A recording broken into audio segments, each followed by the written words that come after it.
Hello mga mamshi! Wala na nga talaga magagawa ang pagiging tamad-tamaran ko sa pagising sa umaga. Dahil nga na naman, back to school na naman nga kami mag-ina mga mamshi. Totoo lang talaga mga mamshi, nag-alarm talaga ako ng 5:30 AM para nga maaga ako magising at makapagluto nga. Pero dahil nga sa antok na antok pa ako, binago ko nga yung alarm ko at ginawa ko nga uling 6 AM tapos natulog nga ako ulit. Ay nako mga mamshi, alam nyo ba yung utak ko talaga nasa bakasyon pa. Natulog pa nga mga mamshi, mag-ama dito. Ganto nga lang pala palagi mga mamshi yung ganap namin dito ni Kuya Sean kapag nga pumapasok kami ng maaga. Dahil nga may mga tira pa naman kaming pagkain kagabi ay ininit ko na nga lang yun at yun nga yung inalmusal namin ngayong umaga. Pagkatapos nga maligo ni Kuya Sean ay ayan nga inayos ko na nga kaagad yung mga damit niya at saka sinapatusan ko na nga rin siya. 7 AM nga pala mga mamshi yung pasok nila Kuya Sean kaya nga mas maaga siya sa akin umaalis. Kaya naman nga talaga mas pinili na lang namin ng mga upahan dito sa bayan para nga hindi na rin mahirap yung pag-aasikaso ko sa kanya bago siya pumasok. Kung nasa bukid kasi talaga kami mga mamshi sobrang ngarag talaga namin tuwing umaga kapag parehas kaming may pasok. Or 5 AM nga ay inaabala ko na nga kaagad siya sa pagtulog para nga magayakan ko na nga siya kaagad dahil nga babiyahe pa ako ng bayan papasok sa school. Kahit nga kaya naman na ni Kuya Sean na mag-asikaso ng sarili niya, eh hindi nga ako sanay na hindi siya iniintindi bago siya pumasok. So ayan na nga mga mamshi, papasok na si Kuya Sean sa school at naglalakad nga lang siya dahil malapit nga lang naman dito yun. At syempre nga pagkatapos ko kay Kuya Sean ay agad-agad naman nga ako naligo para nga makapagayak na rin ako pagpasok ko sa school. Tuwing Lunes at Miyerkules nga mga mamshi ay 7:30 AM nga ang pasok namin. May 30 minutes pa nga ako para mag-asikaso naman ang sarili ko. Dahil Miyerkules nga ngayon mga mamshi ay naka-department shirt nga kami. Parang ang kaluluwa ko talaga mga mamshi ay naiwan pa sa bakasyon at parang tamad na tamad pa nga ako pumasok ngayon. Wala tayong magagawa dahil lalaban tayo para sa ekonomiya. Masanay na nga pala talaga kayo mga mamshi sa akin dahil pulpak na pulpak talaga palagi ang lipstick ko kapag pumapasok ako. Diyan ko nga na-express ang katarayan ko. Charot.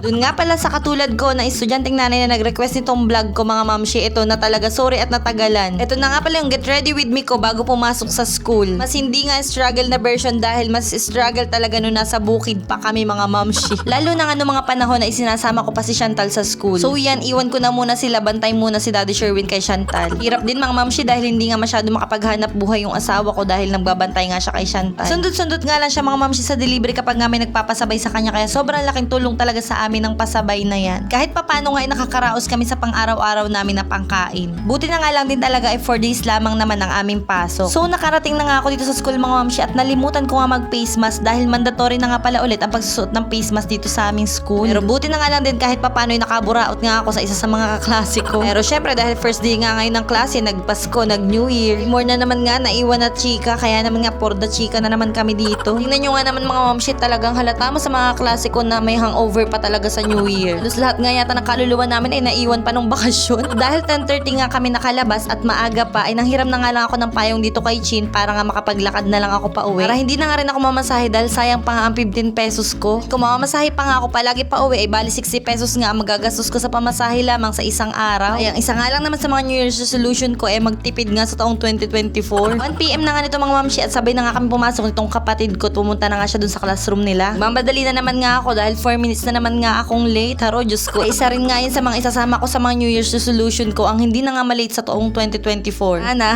Dahil medyo madami nga kaming subject ngayong hapon ay talaga naman nga nakakagutom kapag ganito. So, siomay nga lang sana kami pero nakita nga namin ni Chin itong isaw at dugo kaya naman nga ito yung binili namin. Pagkatapos nga namin kumain ay umuwi na nga rin ako. Habang naglalakad ako nakita ko nga itong pandesal kaya bumili ako bago umuwi. Sa susunod na lang pala ulit video. Bye!